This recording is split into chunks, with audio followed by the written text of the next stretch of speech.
मुसाफिर हूँ यारो, न घर है ना ठिकाना, मुझे चलते जाना है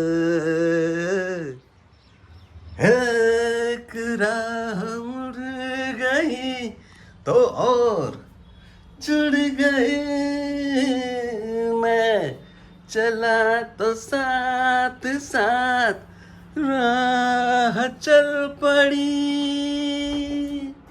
નમસ્કાર સર્વ દર્શક મિત્રોને સ્વાગત છે તમારું અમારા નવા એક વ્લોગમાં જેનું નામ છે પરાગ સાદા વ્લોગ.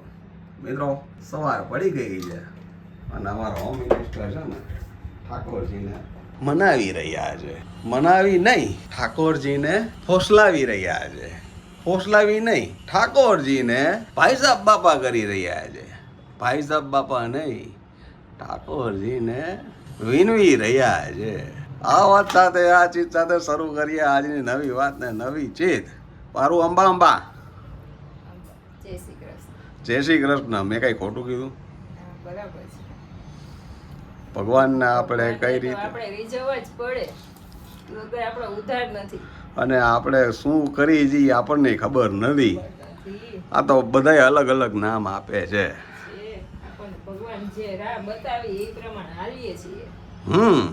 પણ જીવનમાં થોડુંક ધાર્મિક હોવું ફરજિયાત છે. કારણ કે જો તમે ધાર્મિક નહીં હોય તો અધર્મીઓ તમારી શું હાલત કરશે ને એની તમને ખબર નહીં પડે. બરોબર ને પારું?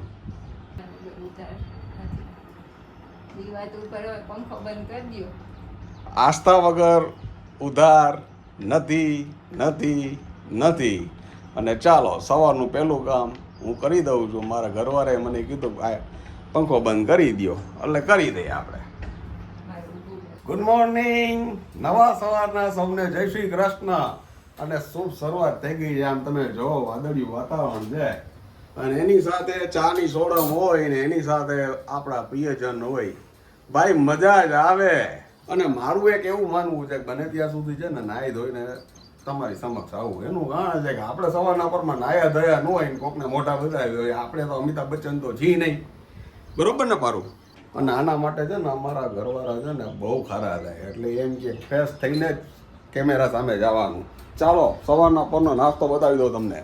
ધીસ ઇઝ ભગવાનના પ્રસાદ. ભગવાને આજે કેરી ખાધી છે. અને તો હવે હું શિરામણ કરી લઉં પછી આગળ મળી. ચા ગળાઈ ગઈ જો. ચાલો ચા ઠરી જશે, બધા ચા નાસ્તો કરવા. યસ.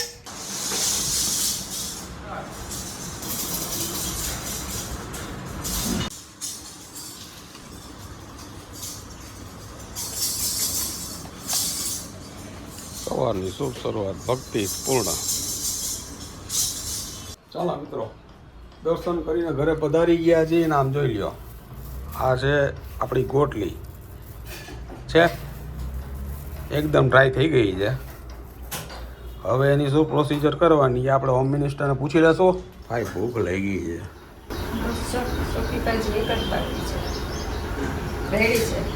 ભૂખનું દુઃખ છે. વાહ. એટલે સૂકી ભાજી યારે શું છે આજે જમવામાં? ગરમા ગરમ દાળ ભાત, સૂકી ભાજી, રોટલી, કેરી તો હોય જ. સાહેબ એક ગુજરાતીઓના તમામ ઘરની છે ને એક થોડીક દુઃખ કયો તો દુઃખ ને સુખ કયો તો સુખ. જ્યાં સુધી કેરી આવતી હોય ને ત્યાં સુધી છે ને અમને દાળ ભાત ઓછા ખાવા મળે. એટલે આજે સ્પેશિયલ કીધું હતું કે દાળ ભાત સૂકી ભાજી છે ને બનશે. એટલે પૂછ્યું હતું, રિક્વેસ્ટ કરી હતી. કારણ કે હુકમ તો કરી ન શકાય. પ્રણા પછી છે ને કોઈ દિવસ હુકમ ન કરવો. એટલે ના મને કે જોશું ટ્રાય કરશું. એટલે મેં પૂછ્યું ભાઈ છે કે હા હા બરોબર છે એ કે. એટલે આ સૂકી ભાજી બને છે. દાળ અને ભાત રેડી થઈ ગઈ છે. ભાઈ જો દાળ રેડી થઈ ગઈ છે. ભૂંગળા તરાઈ ગયા છે. ગુવારની કાટલી તરાઈ ગઈ છે. બધુંય રેડી છે. સૂકી ભાજી કરવું એટલે વાર. શાકનું તેલ મૂક્યું હોય ને તો આપણે એમ થાય કાચરી તાજે તાજી તરીએ ને તો જ ખાવાની મજા આવે. ઓછી પડી જાય ને તો મજા ન આવે. એટલા પછી ચોમાસું બેસી જશે પછી કાંઈ આ જલસા નહીં મળે. જલસા નહીં મળે. આવી ગયા બટેટા. બટેટાને એકદમ ફ્રાય કરવાના છે સરસ. આમાં સૂકી ભાજી હોય ને એના કરતાં થોડુંક તેલ વધારે મૂકવાનું. અને આ બટેટા છે ને સરસ ફ્રાય કરી દેવાના તેલમાં એકદમ.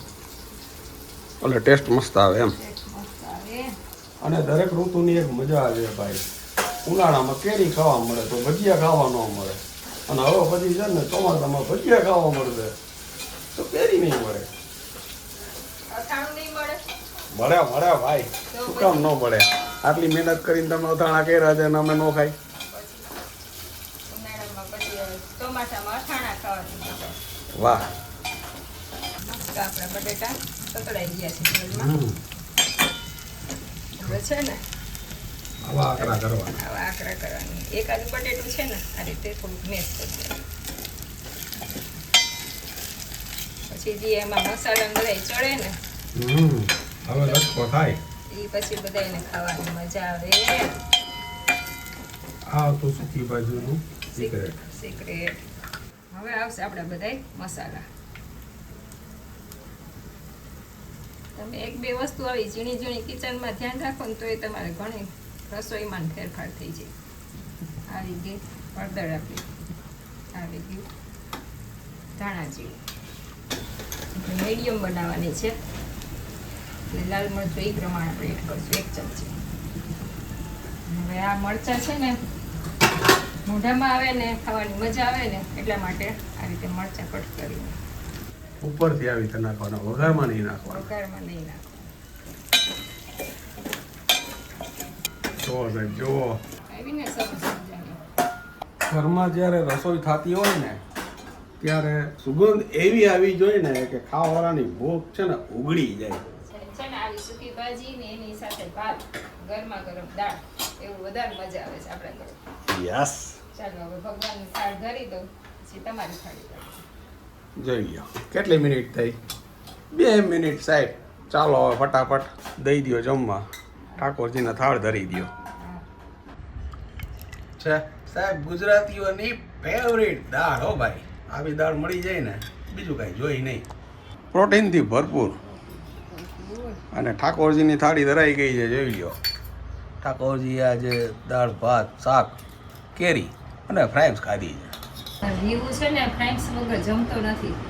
એટલે પછી આજ મને કાજરે યાદ આવી. શાકનું તેલ મૂકતા હોય તો કરી નાખો, થઈ જાય એમ. ઘી બનાવવાનું હતું તે બનાવ્યું. દેવીઓને સજ્જનો આપણું ભોજન આવી ગયું છે અને અમે બેસી ગયા છીએ બપોરા કરવા. આજનું ભોજનમાં તમે જરાક નજર કરી લ્યો, બરોબર છે ને? કાંઈ ભૂલચૂક હોય તો કહેજો, બરોબર છે? હવે અમે છે ને આ ભોજનની મજા માણી લઈ, પછી મળીએ થોડીક વાર પછી. ઓકે, ચાલો બધા જમવા.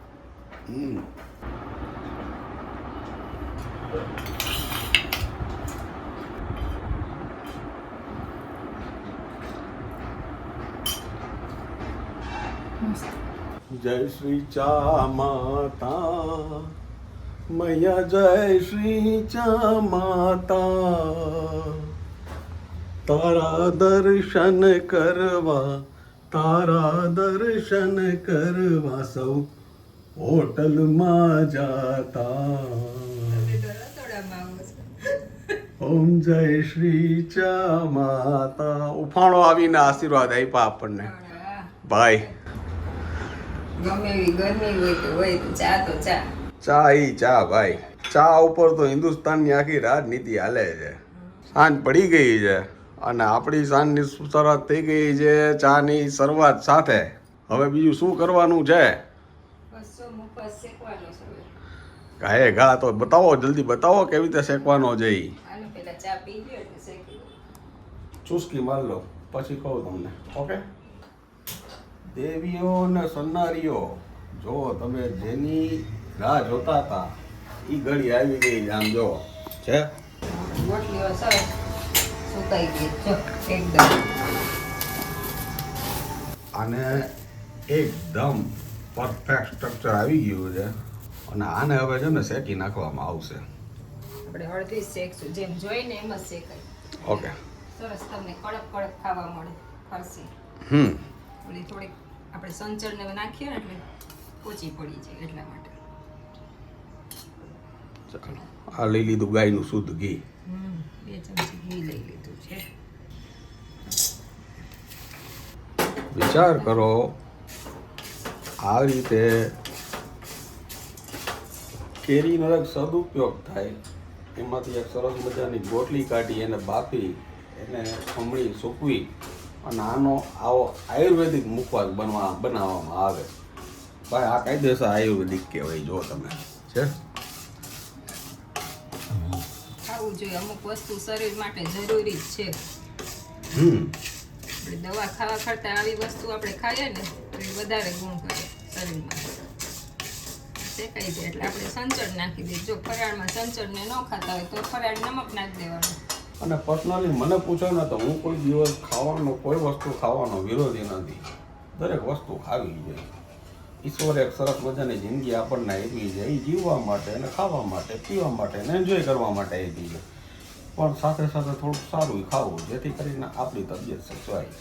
આ એક સારી વાત છે યાર. ઘીમાં શેકાઈની જે સુગંધ આવે ને મન થઈ જાય એકદમ મુખવાસ ખાવાનું. એટલે ખ્યાલ આવી જાય, કલર ચેન્જ થઈ જશે એકદમ. હલાવવું ઉપર ખબર પડી જાય ને જો શેકાઈ ગયું. છમ અવાજ આવે છે. માંડી ખખડવા. આપણું તપતું હોય ને એટલે ગેસ ઠાર નાખશો. થોડી વાર હલાવવું પડશે. હજી આ જાડું તળિયાવાળું જ લેવાય ને એમાં ધીમા ગેસે શેકાય એટલે સરસ થાય એકદમ. મસ્ત લાગે જો આમ જો. હવે મુખવાસની ડબલી ભરવાની ખાલી કરવાની. એવું મુખવાસ છે, મુખવાસ એમ કે બા એમ કે મુખવાસ છે આ. થોડુંક આપણું ઠંડુ પડી ગયું છે એમાં આપણે નાખી દઈશું આ સંચળ પાવડર. યસ. થોડું ગરમ હોય ને ત્યાં એડ કરી દેવાનું સરસ ભળી જાય પાવડર હોય ને એટલે. રેડી થઈ ગયું છે આપણે ગોઠલીનો મુખવાસ. તે સ્ટાર્ટિંગ છે એટલે તો એમને જ ચાલશે. પછી ધીમે ધીમે મુખવાસમાં ભેળવીને વરસ થઈ જશે પૂરું. છત ને અછતની વાત છે. જ્યાં સુધી છત હશે ને ત્યાં લગીને એકલી ગોટલી ખાશું અમે. પછી સેજ એમ થાય ને કે હવે અડધી પૂરી થઈ ગઈ છે, હવે જાજુ નહીં ખેંચાય આમ વરસ દિવસ સુધી. પછી એમાં તલ આવશે, વરિયાળી આવશે, પછી વળી જરાક અજમો આવશે. પણ એ ગમે એમ કરીને આખું વરસ ખેંચાવશું ખરી એમ. આવું બધું અમારે હાલતું હોય. ઠંડુ પડે ને પછી આપણે બોટલમાં ભરી લેશું. ફાઇનલી મિત્રો રાતના વાગી ગયા છે 9 અને તમારી સાથે મુલાકાત કરીને છે ને પછી મારા 2-3 કામ હતા એ બહાર નિપટાવવા ગયો. એ કામ પતાવીને પાછો ઘરે આવ્યો. ઘરે આવી અને અમારા હોમ મિનિસ્ટરને પૂછ્યું કે આજે શું છે જમવામાં. તો તમે જ જાણી ગયો હવે તારું શું છે આજ જમવામાં. જમવામાં છે દાળ ઢોકળી મસ્ત જો સિંગદાણાવાળી દાળ ઢોકળી છે.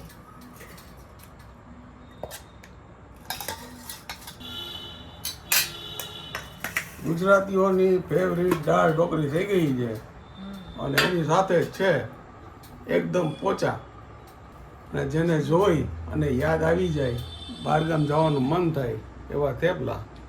અથાણું, દહીં, થેપલા, દાળ ઢોકળી, ભાત. વાહ, થેપલા જોઈને છે ને મને તો બહારગામ જવાનું મન થઈ ગયું છે. તમને શું થાય છે એ મને કહેજો. તો આ વાતને અહીંયા વિરામ આપી છીએ. તો જાતા જાતા મિત્રો, મધ જેવું જો મીઠું થવું હોય ને જીવનમાં તો મધમાખીની જેમ મિત્રોમાં, સમાજમાં, સંબંધમાં અને કુટુંબમાં ભેગા રહેતા શીખો. આ વાત સાથે, આ ચીજ સાથે ફરી મળીશું નવી વાત સાથે. ત્યાં સુધી તમે અમને રજા આપશો મિત્રો. તમે અમારા પોતાના છો એટલે તમને કહી છે કે તમે તમારું ધ્યાન રાખજો, તમારા પરિવારનું ધ્યાન રાખજો અને ખાસ સ્વસ્થ રહેજો. નમસ્કાર.